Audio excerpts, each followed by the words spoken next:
नमस्कार दर्शकों, आप देख रहे हैं एमएनएस न्यूज। आइए देखते हैं आज की खास खबरें। कानपुर में फिर रिश्तों का कत्ल, नशा करने से रोका तो पूरे परिवार को खत्म करने चला, पिता का चाकू से रेत दिया गला। उत्तर प्रदेश के कानपुर में अपनों की हत्या के मामले बढ़ते ही जा रहे हैं। ऐसी ही एक घटना कानपुर के गोविंद नगर में सामने आई है। ऐसे में पुलिस ने अपील की है कि अगर किसी को अपनों से कोई खतरा महसूस हो तो तुरंत इस बात की जानकारी दे। यूपी के कानपुर में रिश्ते को कत्ल के हैरान कर देने वाली मामला सामने आया है। वही बेटे ने मां बाप का कत्ल कर दिया तो कहीं चचेरे भाई ने युवक की हत्या कर दी। इस वारदात में तो सगे भाई ने सुपारी देकर अपने भाई का मर्डर करा दिया। एक और ऐसा ही दिल देने वाली घटना सोमवार तड़के सामने आई। एक बेटे ने अपने पिता की बेरहमी से गला काट कर हत्या कर दी। चौंका देने वाली बात यह है कि शराब पीने से रोकने पर आरोपी बेटा पूरे परिवार को खत्म करना चाहता था, लेकिन किसी तरह भाई, मां और उसके नाना जिंदा बच गए। पुलिस ने उसे गिरफ्तार कर लिया है। पुलिस अधिकारी अब शहर वासियों से अपील कर रही है कि अगर किसी भी परिजन को ऐसे खतरे की आशंका लगे तो तुरंत सूचना दे।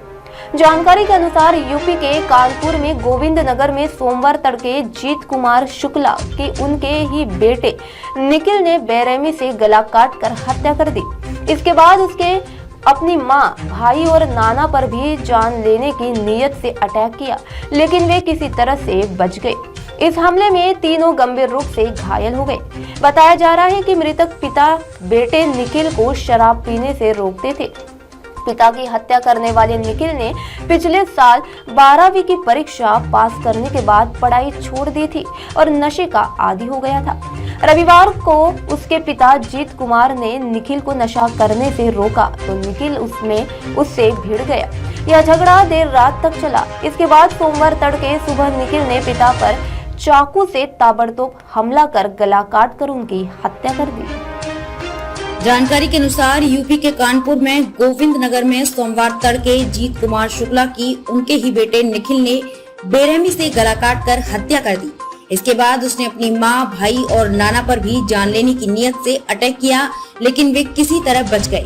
इस हमले में तीनों गंभीर रूप से घायल हो गए हैं। बताया जा रहा है कि मृतक पिता बेटे निखिल को शराब पीने से रोकते थे। पिता की हत्या करने वाले निखिल ने पिछले ही साल 12वीं की परीक्षा पास करने के बाद पढ़ाई छोड़ दी थी और नशे का आदी हो गया था। रविवार को उसके पिता जीत कुमार ने निखिल को नशा करने से रोका तो निखिल उनसे भिड़ गया। ये झगड़ा देर रात तक चला। इसके बाद सोमवार तड़के सुबह निखिल ने पिता पर धारदार चाकू से ताबड़तोड़ हमला कर दिया और पिता का गला काट कर हत्या कर दी। पिता की हत्या के बाद निखिल अपने नाना की भी हत्या करने के लिए उनके पास जा पहुंचा, लेकिन उन्होंने शोर मचा दिया। शोर सुनकर निखिल की मां रोकने पहुंची। इसके बाद निखिल ने अपने छोटे भाई अखिल, नाना राम भरोसे और मां कमल पर भी हमला कर दिया। इस घटना में सभी लहूलुहान हो गए। सभी को हॉस्पिटल में भर्ती कराया गया है। बता दें कि कानपुर में अपनों की हत्या करने की ऐसी 6 घटनाएं महज 2 महीने में हो चुकी हैं। 5 जुलाई को बर्रा इलाके में एक लड़की ने अपने पिता मुन्ना लाल और मां राजदेवी की बेरहमी से गला काट कर हत्या कर दी थी। 20 जुलाई को बिलौर में 65 वर्षीय बुजुर्ग राम सिंह की उसके चचेरे भाई विक्रमजीत ने अपने बेटों के साथ मिलकर हत्या कर दी थी। 21 जुलाई को कल्याणपुर इलाके में चचेरे भाई विकास ने अपने भाई विशाल की हत्या कर दी थी। 25 जून की रात कानपुर आउटर में रहने वाले राजन यादव ने अपने सगे भाई लालू की हत्या 1 लाख रुपए की सुपारी देकर करवा दी थी। कुछ दिन पहले महाराजपुर में एक नाती ने अपने नाना की डंडे से पीट कर हत्या कर दी थी। इस तरह कानपुर में अपनों की हत्या के मामलों से पुलिस हैरान है। इन सभी मामलों में आरोपितों को अरेस्ट कर जेल भेज चुकी है। Joint police commissioner Anand Prakash Tiwari ने शहरवासियों से अपील की है, अगर किसी परिजन को अपने परिजन से खतरा महसूस हो तो तुरंत पुलिस को बताएं। हम उनकी काउंसलिंग और कार्रवाई करेंगे। अब आप हमारे चैनल को आपके मोबाइल पर भी देख सकते हैं। मोबाइल ऐप पर देखने के लिए प्ले स्टोर से MNS news TV app download करें। इंस्टा लिंक, ट्विटर, हाइकुक, फेसबुक और कई सोशल मीडिया के प्लेटफॉर्म पर हमारा चैनल उपलब्ध है। आप इसे यूट्यूब पर भी देख सकते हैं। आप हमारे चैनल को लाइव भी देख सकते हैं www.mnsnewstv.com पर। फिलहाल दर्शकों, वक्त हो चला है एक ब्रेक का। ब्रेक से लौटने के बाद देश दुनिया की तमाम खबरें देखने के लिए बने रहे एमएनएस न्यूज के साथ। नमस्कार।